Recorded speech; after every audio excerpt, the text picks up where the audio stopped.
చాలా చోట్ల క్రిస్టియన్స్ని చంపేస్తున్నారు కదండి. సో చంపేసిన వెనకాల ఉన్న వాళ్ళకి ఎందుకు దేవుడు పనిష్ చేయట్లేదు? క్రిస్టియన్స్ని చంపితేనే దేవుడు పనిష్మెంట్ ఇవ్వాలా, లేకపోతే ఎవరిని చంపినా ఇవ్వాలా? క్వశ్చన్ ఏంటి అని అంటే క్రైస్తవుల, బౌద్ధుల, ముస్లిముల, హిందువుల కాదు.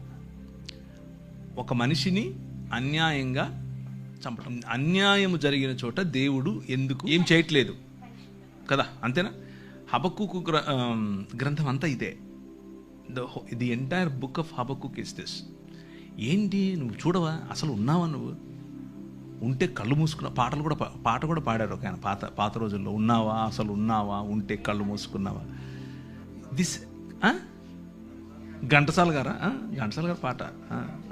భక్త తుకారం చూసారా?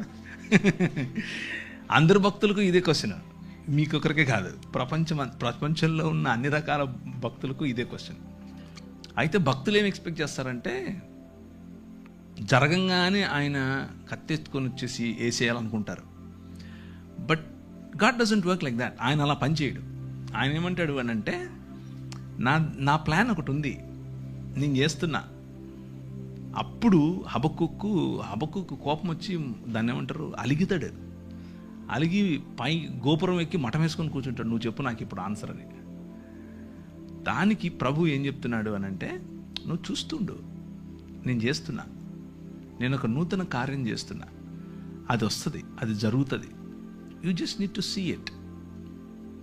భక్తిహీనులు ఇలా అయిపోతే, భక్తిహీనులు అసలు భక్తి లేని వాళ్ళు మాకంటే తక్కువ నీతిపరులు వచ్చి మాకు బుద్ధి చెప్తారా అనేది ఆయన క్వశ్చన్.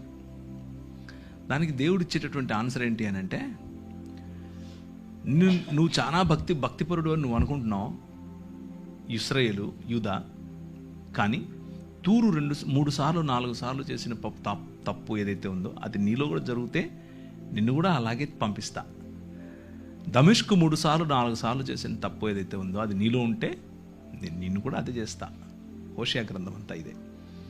సో చిరుత పులుల వల్ల ఎగిరేటటువంటి గుర్రాలు కలిగినటువంటి కల్దీయులను లేపి మీ మధ్యకు తీసుకొస్తా.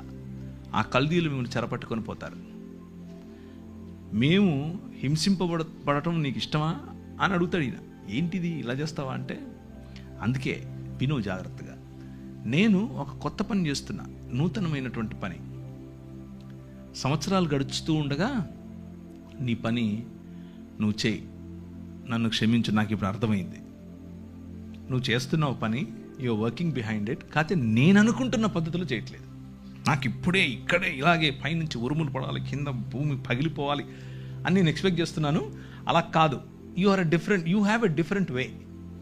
ఆ డిఫరెంట్ వేలో నువ్వు పని చేస్తున్నావు అని గమనించిన తర్వాత హబక్కుకు ఏమంటాడంటే, సాలలో పశువులు లేకపోయినా, అంజూరపు చెట్టు ఫలించకపోయినా యెహోవా యందే నేను ఆనందిస్తాను. నువ్వు ఉన్నావు, నాకు అర్థమైపోయింది, నువ్వు చేస్తున్నావు, నమస్కారం స్వామి, నువ్వే చెయ్యి అని చెప్తున్నాడు.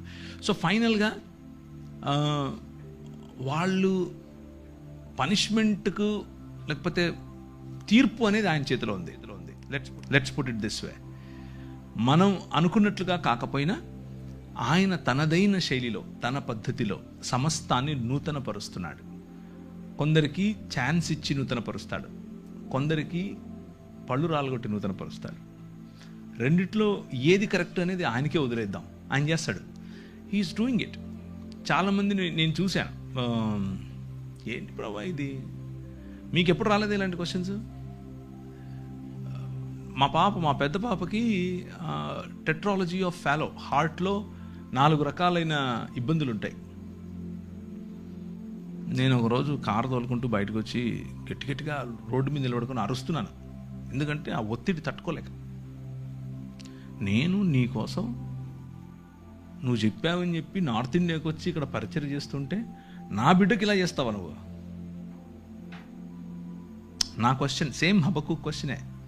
నా బిడ్డకి ఇలా చేస్తావా, ఆమెను ఇలా చేస్తావా? ఇక్కడే టైప్లో అనమాట, కమండలో నుంచి నీళ్ళు తీసేసి టైప్లో. ప్రభు అన్నాడు, ఏం మాట్లాడలేదు ఆయన, ఏం మాట్లాడలా. ఒక 2 ఏళ్ళు నేను అలిగా ఆయన మీద.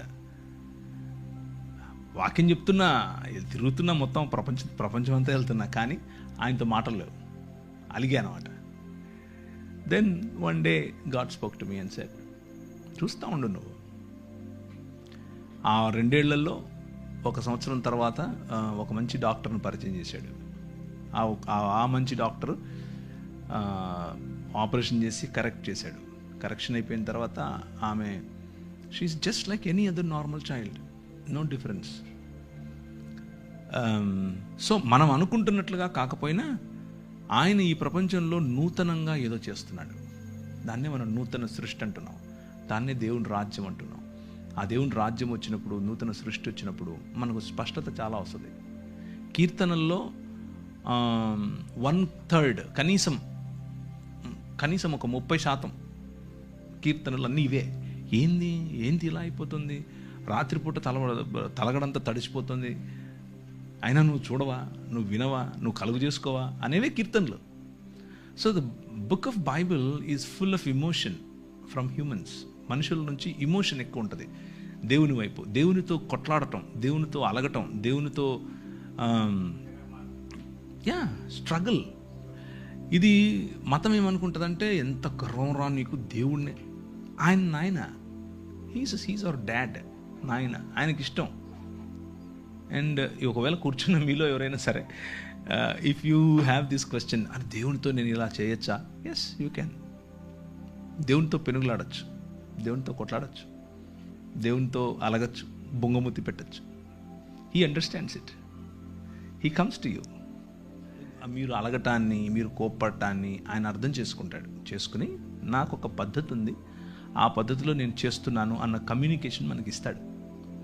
And it is your right, because your మీ హక్కు అది, ఎందుకంటే మీరు ఆయన పిల్లలు, రైట్?